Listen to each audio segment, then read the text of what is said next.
Գերներ, սիրելի հայրենակիցներ, ագերիտիկին գլխավոր դատախազ, նախ ուզում եմ գոհունակությունս հայտնել այս տարվա թե ծավալային, թե որակական առումով գլխավոր դատախազության հաղորդման որակական փոփոխության մասով, իհարկե, ինչպես նաև գործընկերներս բազմիցս նշեցին, բազմաթիվ բացեր կան, որոնք որ իհարկե մեծ աշխատանք եք տանում դատախազությունում, որպեսզի դրանք լրացվեն եւ դրանք նույնպես ողջունելի քայլեր են։ Ես ցանկանում եմ նախ անդրադառնալ ափսոս պարոն Մինասյանը գնաց պարոն Մինասյանի ելույթի որոշ դրվագների, որտեղ նա անդրադարձ է կատարում ատելության խոսքին, նույնիսկ չխորշեց եւ ասաց, որ դատախազությունը աշխատում է ոչ հայերի օգտին, ես ամենայն դեպս անսպասելի էր եւ հետո իմ գործընկերոջը հարց է ուղղում ամբիոնից, ասում է արդյոք ղարաբաղցիները հայեր են։ Հիմա այս հարցը ուզում ուղղեմ, այդ որ քաղաքական նկատառումներով անընդհատ Լեռնային Ղարաբաղի մեր հայրենակիցներին, քույրերին ու եղբայրներին օգտագործում եք, անընդհատ ձեր միտինգներին, այստեղ ամբիոնից նույնիսկ հարց եք բարձրացնում Լեռնային Ղարաբաղի մեր հայրենակիցները հայեր են թե ոչ, ռետորական ինչ-որ հարցեր եք տալիս ինքներդ ձեզ չգիտեք էլ ոնց պատասխանեք, հիմա դուք թիրախավորում եք այդ մարդկանց թե ոչ, հիմա դուք իրենց վիճակը ավելի եք լավացնում, թե ավելի եք վատացնում, հիմա դուք ազգամիջյան, նույնիսկ ներազգային պայմանավորված մարդու ծնունդով խտրականություններ դնում եք, թե չեք դնում։ Ինչ նպատակ է ենթադրում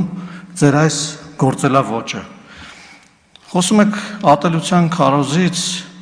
ատելության խոսքից, բռնության քարոզից, ձեր միտինգներին մարդիկ կախաղանի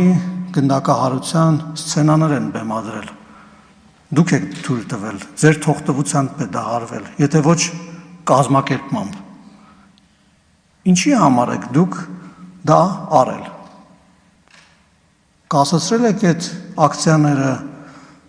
կամ ձեր միտինգների ժամանակ Բաղրամյան փողոցը երբ որ փակվել էին, այդ հայտնի բախման ժամանակ ոստիկանության զորքերի հետ, ցենց ուղղորդված ինչ-որ խումբ գալիս է ինչ-որ հրոսակային բանով, ակտիվությամբ ներխուժում է ոստիկանական զորքերի մեջ։ Ինչն է դրա պատճառը։ Կարող է խաղաղ ցույց շարունակել նա դրա պատճառը։ Կամ մարտի 1-ի օրինակն եք բերում, ասում եք գլխավոր բանը մեղավորը Նիկոլ Փաշինյանն է։ Նիկոլ Փաշինյանը մարդկանց բան արել, ուղղորդել է ոստիկանական զորքերի վրա եւ գնացել է եւ բախումներ արել եւ այդտեղ մարդիկ են սպանվել։ Մարտի 1-ի հրապարակում ելույթներ ա ունեցել։ Սպանությունները որտեղ են տեղի ունեցել։ Տեղի ունեցել Պրոսպեկտ Գրիգոր Լուսավորիչ հատվածում։ Եվ այո, պետք է բացահայտվի մարտի 1-ն էլ, հոկտեմբերի 27-ն էլ։ Ինչու, որովհետև մեր ժողովրդի վստահությունը պետության նկատմամբ, իրավական համակարգի նկատմամբ, քաղաքական համակարգի նկատմամբ սկսվում է հենց այդ հարցերից, որովհետև այդտեղ է, որ ժողովրդավարությունն է սպանվել, այդտեղ է, որ պետականությունն է փորձ արվել սպանելու։ Եվ մեզ բոլորիս հայտնի է հոկտեմբերի 27-ից հետոյվա կառավարման շրջանի ամբողջ բանը համակարգը, որը այդ քրեաօլիգարխիկ համակարգը, որը ձևավորվել եւ մինչեւ 2018 թվականի Թավշյա ոչ բռնի հեղափոխությունը իր կյանքն է վայելել։ Ասում եք հարստացել եք։ Մի հատ խնդրում եմ, դա անվանական ասեք, դա հարստացել էլի։ Իշխող խմբակցությունից լուրջ եք ասում։ Ես այս թվերով կարող եմ ապացուցել, որ ես տասնյակ հարյուրավոր անգամ, ես անձամբ ես ամոթել եմ, որ ասում եմ, ավելի հարուստ կարող է լինել, եթե ես պետական պաշտոնյա չլինեի։ Թվերով կարող եմ ապացուցել։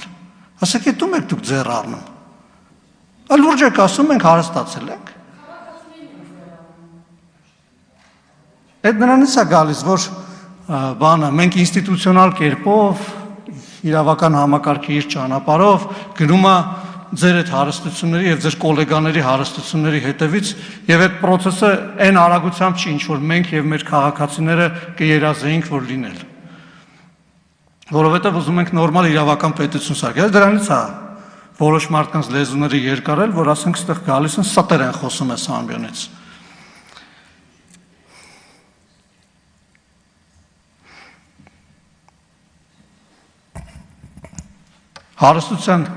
Հարստության մասը, ապօրինի գույքի մասին օրենքով է տարել սահմանադրական դատարան բողոքելու։ Պարոն Մինասյան, հարցը ձեզ է ուղղված։ Ձեր գլխավորությամբ չի այդ ամբողջ բանը բեմականացումը արվել։ Փորձել եք նենց անել, որ ապօրինի գույքի օրենքը չգործի։ Իսկ ինչի չգործի։ Իսկ մենք ամեն ինչ արել ենք, որպեսզի գործի։ Որովհետև մենք ապօրինի գույք չունենք։ Մեր պաշտոնյաները ապօրինի գույք չեն վախենում։ Իսկ դուք վախենում եք, ինչի եք վախենում, որովհետև ինչպես Տիկին գլխավոր դատախազը ասեց, իրենց աշխատանքի արդյունքում եւ մնացած իրավապահ համակարգի աշխատանքի արդյունքում հազարավոր միլիարդավոր դոլարների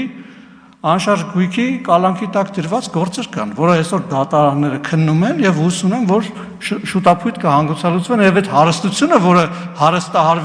հարստահարված ժողովրդի հարստությունն է եղել, մեր պետության հարստությունն է եղել, կվերադարձվի ժողովրդին։ Ես համոզված եմ դրանում, որ դա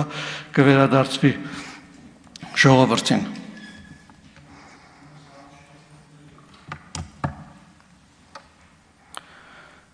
Ասում եք թվով շատ եք, լիազորություններով շատ եք,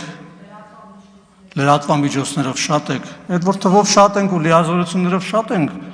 շատ էլ լավ է որ շատ ենք, որովհետև մեր ժողովուրդն է այդպես որոշել։